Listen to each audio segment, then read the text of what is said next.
আজ হচ্ছে মহানবমী।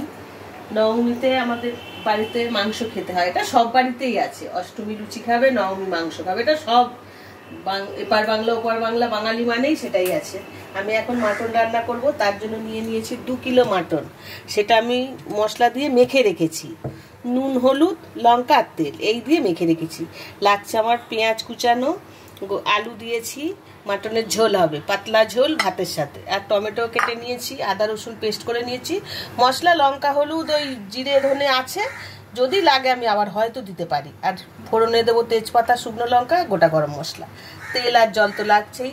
এখন আমি কড়াইটা জ্বালিয়ে নেব, আলুগুলো ভেজে তুলে নেব।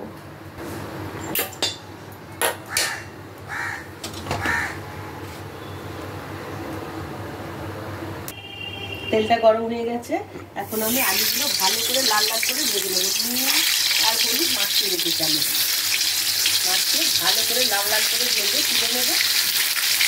তারপরে আমি আলুগুলো ভাজা হয়ে গেছে, লাল লাল করে আমি ভেজে নিয়েছি একদম। এখন সব আলুগুলো তুলে নিচ্ছি। কড়াইতে আরও একটু তেল দিয়ে দেবো আমি।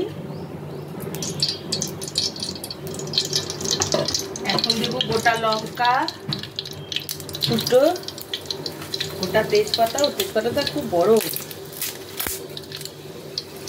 আর একটু গোটা গরম মশলা।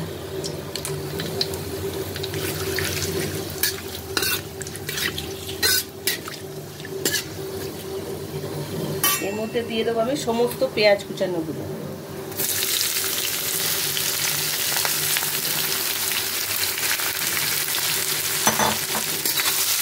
ভালো করে লাল লাল করে ভেজে নেব।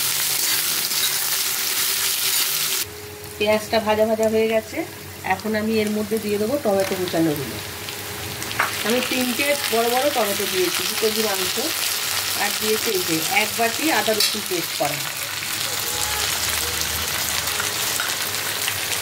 সবটাই দিয়েছি।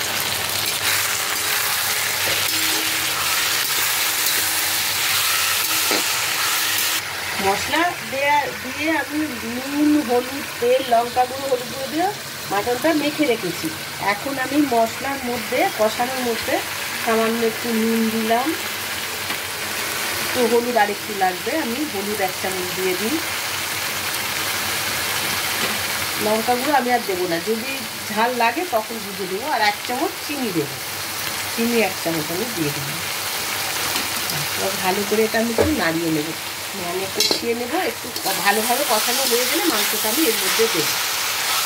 এখন তেল বেরিয়েছে মোটামুটি, আমি এখন এই মাটনের টুকরোগুলো এর মধ্যে দিয়ে দেবো। মেখে রেখেছিলাম যে মাংসটা, সেটা আমি দিয়ে দিলাম। দিয়ে এখন ভালো করে মাখিয়ে কষাতে হবে।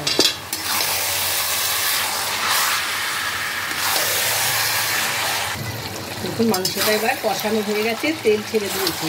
অনেক সময় লাগলো, কিন্তু 8 ঘন্টার মতো সময় লেগেছে আমার সেই মাংসটা কষাতে।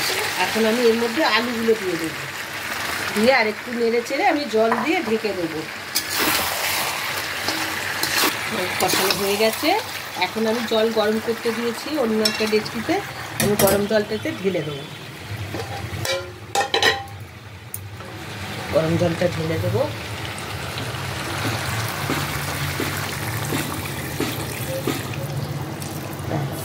সবাই খাবে তো, একটু ঝোল লাগবে। নাড়াচাড়া হয়ে গেছে, এখন আমি এটা ঢেকে দেবো।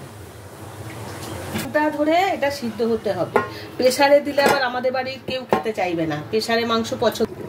ঢাকাটা খুলে দেখি, পুরো 1 ঘন্টা হয়ে গেছে, কিন্তু আমি মাংস আলু সব দিয়ে ঝোল দিয়ে ঢেকে রেখেছিলাম। দেখি সিদ্ধ হলে এটা নামিয়ে নেবো। একটু ঝোল বেশি রাখবো, কেন আমরা এটা খাসির মাংসর পাতলা ঝোল। আমি এখন দেখি, আমি এখন একটা মাংস তুলে সিদ্ধ হয়েছে কিনা, একটা আলুও তুলে দেখি, তাহলে এটা আমি নামিয়ে দেবো। হ্যাঁ, আলু তো সিদ্ধ হয়ে গেছে, দেখি হয়ে যাচ্ছে। হ্যাঁ, মাংসও সিদ্ধ হয়ে গেছে, একদম রেডি হয়ে গেছে ঝোল। আমি এখন একটু উপর থেকে গরম মশলার গুঁড়ো দিয়ে দেবো, দিয়ে আমি নামিয়ে নেব। এটা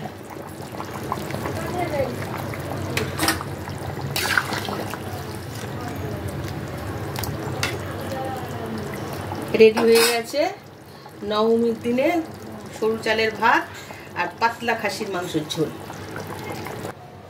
দেখুন আমাদের মাটনের ঝোল রান্না হয়ে গেছে। নবমীর দিনের দুপুরের খাবার একদম রেডি। ঝাল ঝাল মটনের ঝোল। আজকে অনেকজন খাবে আমাদের বাড়িতে।